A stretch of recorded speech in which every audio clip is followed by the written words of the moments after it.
সম্মানিত সুধী, আসসালামু আলাইকুম। ডিজিটাল বাংলা হেলথ টিপসের পক্ষ থেকে সবাইকে স্বাগতম। ডিজিটাল বাংলা হেলথ টিপসের আসল উদ্দেশ্য হল সমগ্র বাঙালি জাতিকে বিভিন্ন ভেষজ উদ্ভিদ সম্পর্কে সচেতন করে তোলা।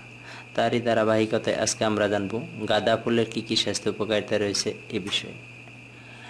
ফুল মনের ক্ষুধা মেটায়। গাঁদা একটি অত্যন্ত জনপ্রিয় ও বহুল ব্যবহৃত ফুল। সাধারণত এটি শীতকালীন ফুল হলেও বর্তমানে গ্রীষ্ম এবং বর্ষাকালে এর ব্যাপক চাষাবাদ হয় এবং পাওয়া যায়। বাগানের শোভাবর্ধন ছাড়াও বিভিন্ন উৎসব অনুষ্ঠান, পূজা পার্বণ ও গৃহসজ্জায় এর ব্যাপক ব্যবহার রয়েছে। গাঁদা ফুলে আছে প্রচুর ভিটামিন, মিনারেল ও বিটা ক্যারোটিন, যা শরীরে রোগ প্রতিরোধের ক্ষমতা বাড়িয়ে দেয়। শুধু কেবলই কি সাজসজ্জায় এই ফুল ব্যবহার করা হয়? মোটেই না, বরং এই ফুলের রয়েছে বেশ কিছু ঔষধি গুণ।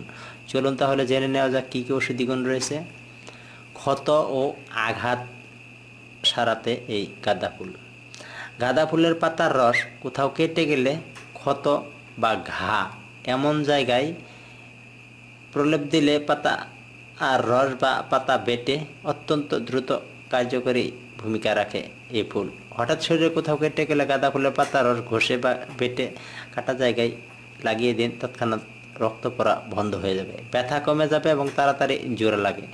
পাতার রস দিয়ে ঘা ধুয়ে দিলে দ্রুত তা সেরে ওঠে।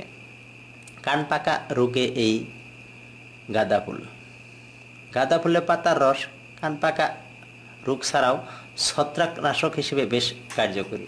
এই পাতার রস যাদের কান পাকা রোগ রয়েছে তারা ব্যবহার করতে পারবেন, দ্রুত কান পাকা রোগ ভালো হয়ে যাবে। টিউমার নিয়ন্ত্রণে এই গাঁদা ফুল।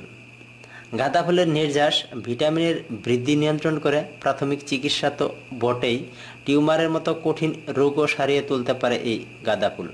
ক্যান্সার প্রতিরোধক এই গাঁদা ফুল। বেশ কিছু গবেষণায় জানা গিয়েছে যে গাঁদা ফুল ক্যান্সার প্রতিরোধক হিসেবে কাজ করে। গাঁদা ফুলে প্রচুর পরিমাণে ফ্লেভোনয়েড ও অ্যান্টিঅক্সিডেন্ট আছে, যা আমাদের ক্যান্সারের ঝুঁকি কমিয়ে দেয়। ক্যান্সার সৃষ্টিকারী কোষের অস্বাভাবিক বৃদ্ধিও রোধ করতে পারে এই গাঁদা ফুলের নির্যাস। সুগন্ধি তৈরিতে গাঁদা ফুল। বিভিন্ন ধরনের তেল ও সুগন্ধি তৈরি করতে পারে এই গাঁদা ফুলের নির্যাস থেকে। গাঁদা ফুলের চা। গাঁদা ফুলের চা মূলত ঔষধি গুণের জন্য সুপরিচিত। বিভিন্ন দেশে হাড়ের ক্ষয় রোধ ও আর্থাইটিসের সমস্যা কমাতে গাঁদা ফুলের ভূমিকা রয়েছে অনেক। এই চা নিয়মিত খেলে ত্বক হবে মসৃণ ও ব্রণমুক্ত। এটা সহজে হজম হতে পারে, গ্যাস্ট্রিকের সমস্যা উপশম করতে পারে। পাইলস ও অশ্বরোগের মুক্তিদায়ক গাঁদা ফুল। গাঁদা ফুলের পাপড়ি সামান্য মাখনের সাথে মিশিয়ে অল্প পরিমাণে কয়েকদিন খেলে পাইলস বা অর্শের রক্ত পড়া বন্ধ হয়ে যায়। সম্মানিত সুধী, আজকে আমরা জানলাম এই গাঁদা ফুলের কী কী পুষ্টি উপাদান এবং স্বাস্থ্য উপকারিতা রয়েছে এ বিষয়ে। আমার এই ভিডিওটি যদি ভালো লেগে থাকে তাহলে লাইক, কমেন্ট, শেয়ার করতে ভুলবেন না এবং পরবর্তী ভেষজ উদ্ভিদের ভিডিও পেতে অবশ্যই আমার চ্যানেলটি সাবস্ক্রাইব করে রাখুন। আল্লাহ হাফেজ।